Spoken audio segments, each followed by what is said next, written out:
Hello friends, नमस्कार। मैं हूं डॉक्टर विकास और आज हम बात करेंगे भारत सरकार द्वारा कुल 156 दवाइयां ऐसा है जिसको कि बैन कर दिया गया है। और बैन करने का तो आप लोग ये सोचे होंगे जो अब कौन सा दवाई देंगे पेशेंट को जो बैन कर दिया है, तो ये फिर यूज हम कैसे करेंगे पेशेंट में। इसको समझने की जरूरत है। 156 दवाइयां क्यों बंद किया है?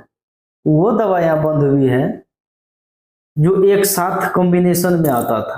बहुत सारे फार्मा कंपनियां ऐसा है जो इस दवा को बनाता है और मार्केट में बेचता है। जैसे आपको पैरासीटामोल और उसके साथ में एसाइक्लोफेनेक एक साथ कॉम्बिनेशन में आ रहा है, तो ये कॉम्बिनेशन को अलग करके आपको देना होगा।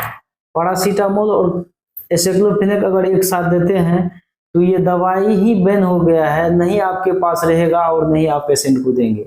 लेकिन जो स्टॉक में है वो तो निकलना ही निकलना है, क्योंकि कंपनियां बहुत ऐसे हैं जो इसको बनाने का कंपनियां का जो है जो फार्मा कंपनी होता है मेडिसिन बनाने वाला, वो इतना चालाक है।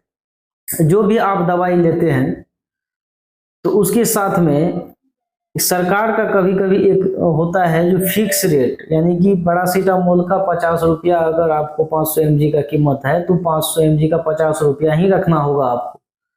ये सरकार द्वारा कभी कभी फिक्स कर दिया जाता है कंपनी को। तो कंपनी इससे मतलब आगे बढ़ने के लिए इसके चालाकी को देखिए। पैरासीटामोल के साथ में आप वो क्या क्या एसाइक्लोफेनेक और सेरोटियोपेप्टिडेज को ऐड कर दिया। अब वो कंपनी फिक्स रेट जो सरकार का है उसको हटा करके वो अपने हिसाब से उस पर रेट रख सकते हैं, चाहे वो महंगे हो या सस्ते हो, लेकिन तो वो तो ज्यादा कॉस्टली ही होगा। और यही कॉम्बिनेशन दवाई को बैन किया। सरकारी हॉस्पिटल में अगर आप गए होंगे तो देखे होंगे, ऐसे हमारे बहुत सारे फ्रेंड्स हैं, बॉस वगैरह से हैं, तो कभी कभी बात हो जाती है। आप देखे होंगे डेक्लोफेनेक आपको दवाई मिलेगा तो सिंगल कंपोजिशन डेक्लोफेनेक ही देता है। उसके साथ में आपको गैस की दवा है तो सिंगल कंपोजिशन ओमेप्राजोल या पेंटोप्राजोल ही मिलेगा, न कि उसके साथ में और कोई कॉम्बिनेशन मेडिसिन मिलाया हुआ रहता है। तो इसी तरह से कुछ ऐसे मल्टीविटामिन मिनरल्स भी है, उसके साथ में कुछ ऐसे कॉम्बिनेशन है जिसको बैन कर दिया गया है। वो रिपोर्ट है एफडीसीए का, आप देख लीजिए, आपको पता चल जाएगा। जो कॉम्बिनेशन मेडिसिन बंद हुआ है जो एक साथ मिला हुआ है, और कॉम्बिनेशन मेडिसिन से बहुत सारी खराबियां भी पेशेंट को होता है। और अब देखिए, अब आप पेशेंट को अगर मान लीजिए उसको अगर दर्द हो रहा है तो दर्द की जगह पे अगर उसको हल्का सूजन भी है तो उसके साथ में कॉम्बिनेशन मेडिसिन है एसाइक्लोफेनेक, पैरासीटामोल और सेरोटियोपेप्टिडेज, वो अगर आप देते थे तो उसका सूजन भी कम हो जाता था और दर्द भी कम हो जाता था एक ही दवा से, क्योंकि उसमें 3 दवाई कॉम्बिनेशन किया हुआ है। लेकिन अब जो आप देंगे तो वो 3 दवाई अलग अलग देना होगा, और 3 दवाई जब अलग अलग देंगे तो पेशेंट को भी बहुत सारी दवाइयां लगेगा, और पेशेंट भी खाने से कभी कभी मिस भी हो जाएगा या भूल भी जाएगा, कभी खाएगा या नहीं भी खाएगा, और पेशेंट को भी ये बहुत सारा लगने लगेगा। होगा कि नहीं होगा ऐसा?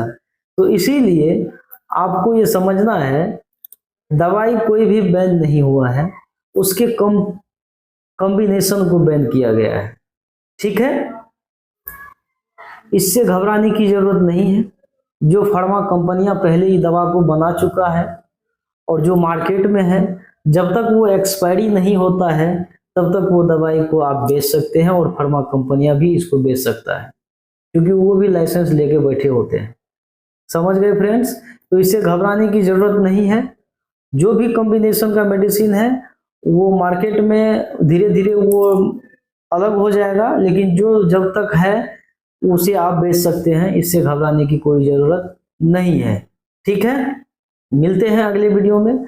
अचानक न्यूज आया और देखे तो हमको लगा कि नहीं, इस पे कुछ हमारे व्यूअर्स को जानकारी जाना चाहिए, तो सोचिए एक वीडियो डाल देते हैं। मिलते हैं अगले वीडियो में। Thank you.